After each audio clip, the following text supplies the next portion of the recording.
Hello everyone, welcome to my YouTube channel Biology Hub. Please like, share and subscribe my channel. Also press bell icon for latest videos. Students, आज हम करने जा रहे हैं transfer RNA.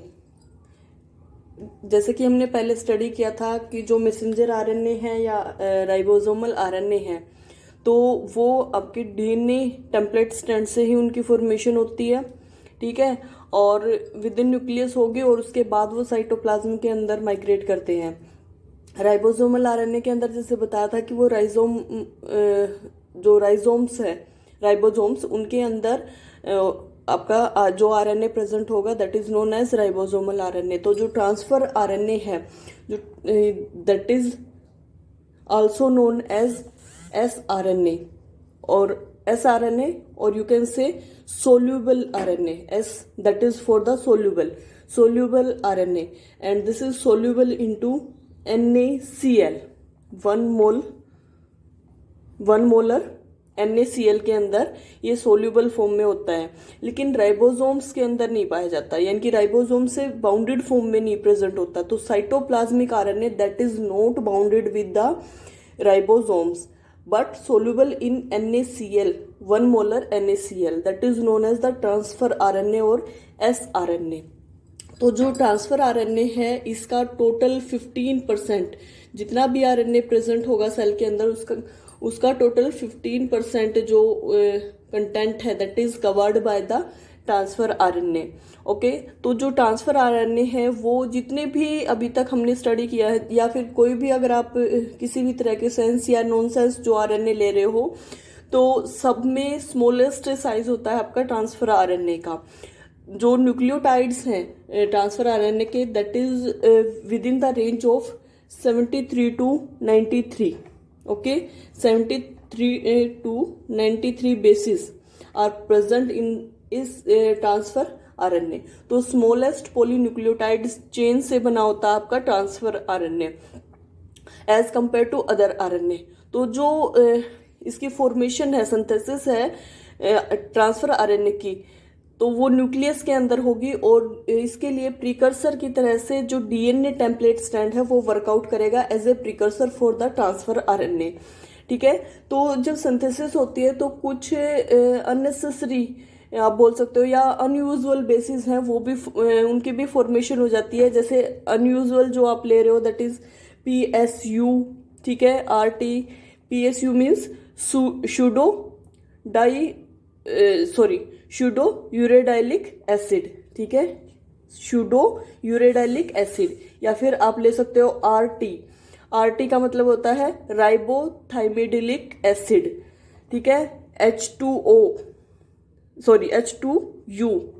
तो आपका water होता है, H2U जो 5,6 डाइहाइड्रो यूरेडिलिक एसिड, ठीक है। या फिर इसकी जगह इसके अलावा आपके हो सकते हैं 5 मिथाइल साइटोसिन हाइपोजेंथेनिन, ठीक है। तो ये आपके कुछ अनयूजुअल बेस पेयर्स होते हैं जो ट्रांसफर आरएनए के अंदर प्रेजेंट हो सकते हैं।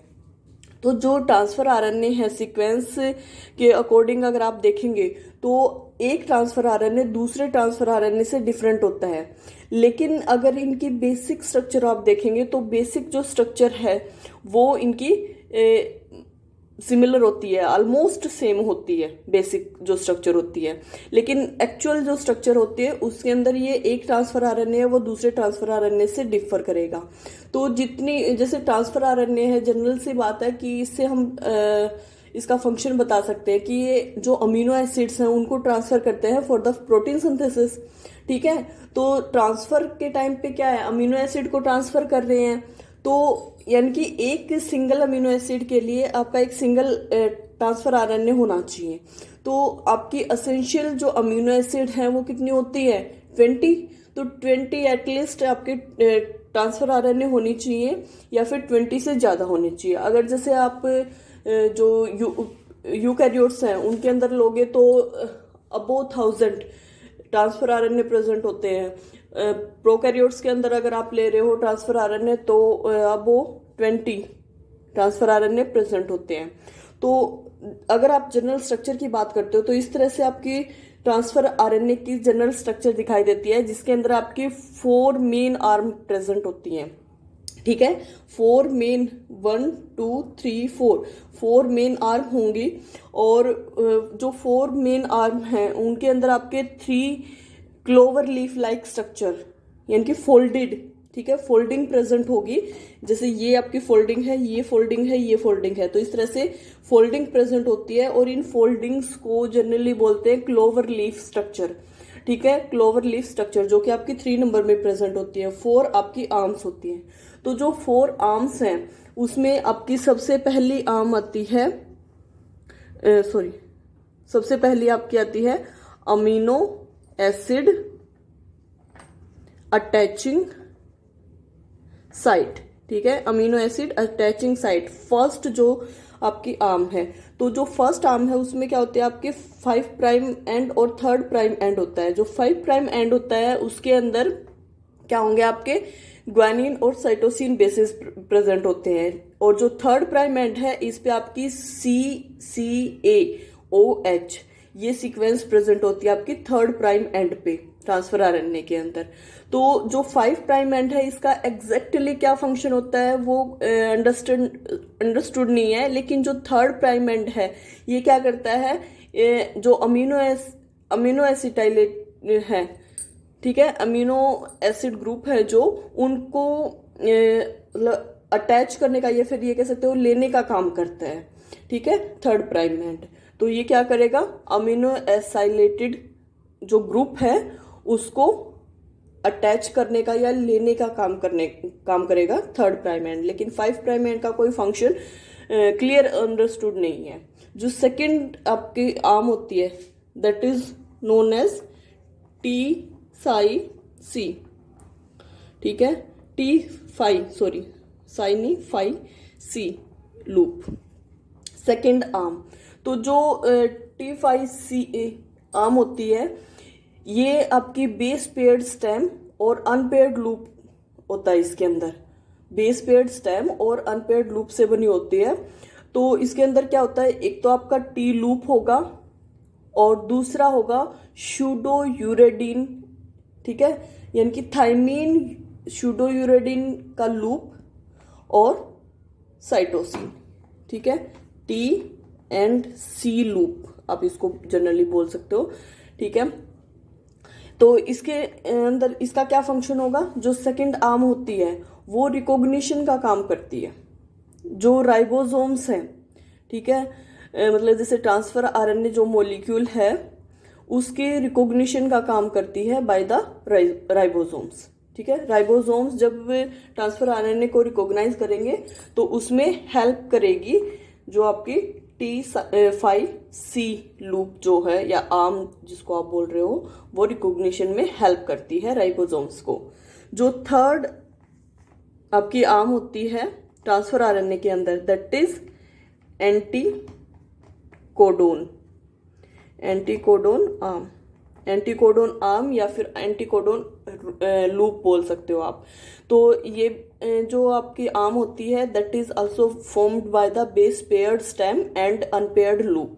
ठीक है, अनपेयर्ड लूप होगा इसके अंदर और आपके बेस पेयर्ड स्टेम होंगे। ये आपकी बेस पेयर्ड स्टेम है और ये आपका लूप है। ठीक है, तो दोनों से बनी होती है आपकी एंटीकोडोन आर्म। तो इसके अंदर क्या होती है, एंटीकोडोन ट्रिपलेट सीक्वेंस होती है। एंटीकोडोन ट्रिपलेट प्रेजेंट होते हैं जो ये आपकी लूप स्ट्रक्चर है। ठीक है, ये लूप्स जो है इसके अंदर क्या होंगे आपके एंटीकोडोन ट्रिपलेट सीक्वेंस होगी। ठीक है, और ये जो ट्रिपलेट एंटीकोडोन सीक्वेंस प्रेजेंट होती है ये रिकॉग्निशन का काम करती है। जो कोडोन सीक्वेंस ट्रांसफर आरएनए के साथ में आ रही है उसको रिकॉग्नाइज कर रही है। ठीक है, मैसेंजर आरएनए से जो कोडोन सीक्वेंस आ रही है उसको रिकॉग्नाइज करने का काम करेगी। यहाँ पे जो लूप के अंदर जो एंटीकोडोन ट्रिपलेट सीक्वेंस होगी वो।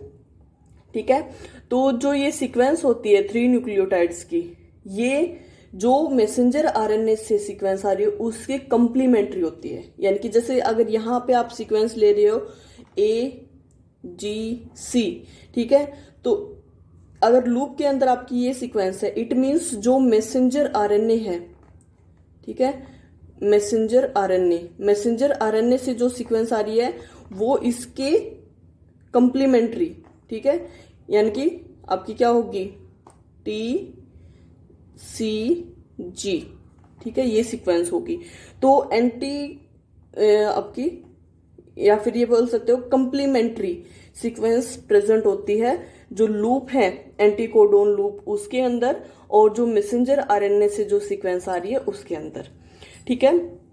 तो जो उसको रिकॉग्नाइज करने का काम करेगी। अभी जरूरी नहीं है कि वो सिर्फ जो 3 ट्रिपलेट सीक्वेंस बोल सकते हो या 3 न्यूक्लियोटाइड सीक्वेंस है उसी को रिकॉग्नाइज करे।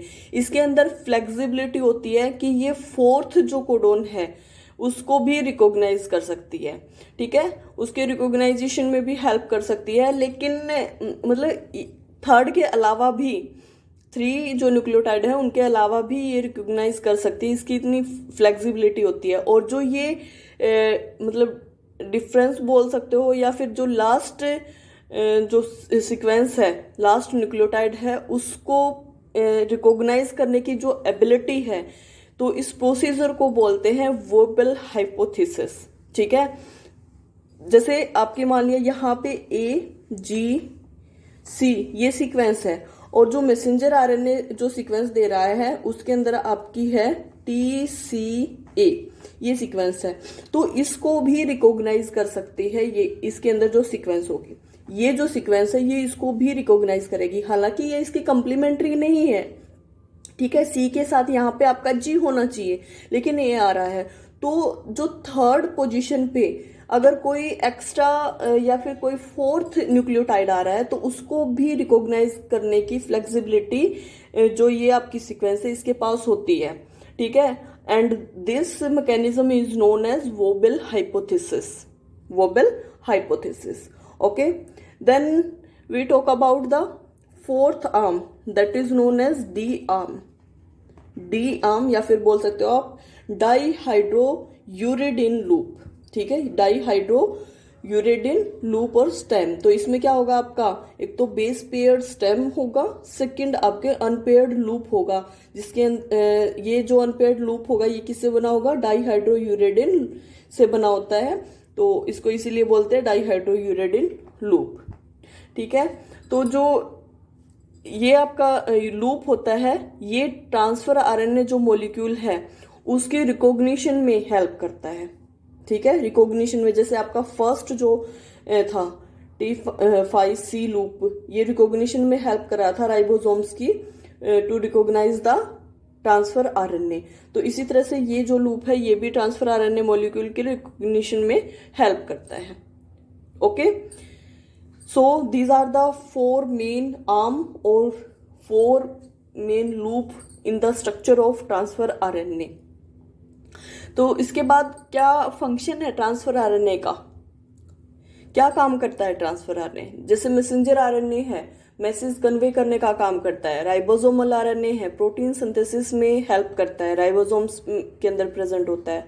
तो ट्रांसफर आरएनए का क्या काम होगा, जो भी प्रोटीन सिंथेसिस हो रही है उसके लिए जो अमीनो एसिड्स हैं, एसेंशियल अमीनो एसिड्स, उनको ट्रांसफर करने का काम करते हैं। जो 3rd प्राइम एंड बताया, अमीनो एसिड अटैचिंग साइट होती है ये, तो 3rd प्राइम एंड से अमीनो एसिड अटैच होती हैं और ये अटैचमेंट के बाद उसको ट्रांसफर करेंगे to the site of the protein synthesis, यानी कि राइबोसोम्स, ठीक है। राइबोसोम्स के अंदर उसको ट्रांसफर करने का काम करेंगे जो अमीनो एसिड हैं जो प्रोटीन सिंथेसिस में हेल्प कर रही है उनको, ठीक है। तो जो बाइंडिंग है अमीनो एसिड्स की उसके लिए साइट प्रोवाइड करते हैं, या उनकी जो जैसे ट्रांसफर है उनके अंदर हेल्प करते हैं।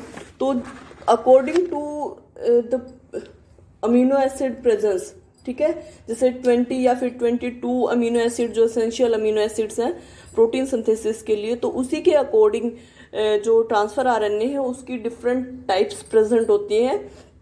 तो वो आपकी प्रोकैरियोट्स या फिर यूकैरियोट्स जो भी आप स्पीसीज ले रहे हो उस पर डिपेंड करेंगी। जैसे आपको पहले बताया था कि प्रोकैरियोट्स के अंदर अगर आप लेते हो तो 20 या मोर देन 20 आपके जो ट्रांसफर आरएनए वो प्रेजेंट होते हैं, या फिर ये कह सकते हो जैसे बैक्टीरिया के अंदर अगर आप लोगे तो 60 टाइप्स के ट्रांसफर आरएनए प्रेजेंट होते हैं, ठीक है। अगर आप यूकैरियोट्स में ले रहे हो तो 100 to 200 ट्रांसफर आरएनए प्रेजेंट होते हैं। तो मेन फंक्शन क्या होता है ट्रांसफर आरएनए का, to transfer the amino acids for the synthesis of protein. ठीक है, प्रोटीन की सिंथेसिस के लिए जो अमीनो एसिड चाहिए उनको ट्रांसफर करने का काम करते हैं। Okay, so this is about the transfer RNA. Thanks for watching my video.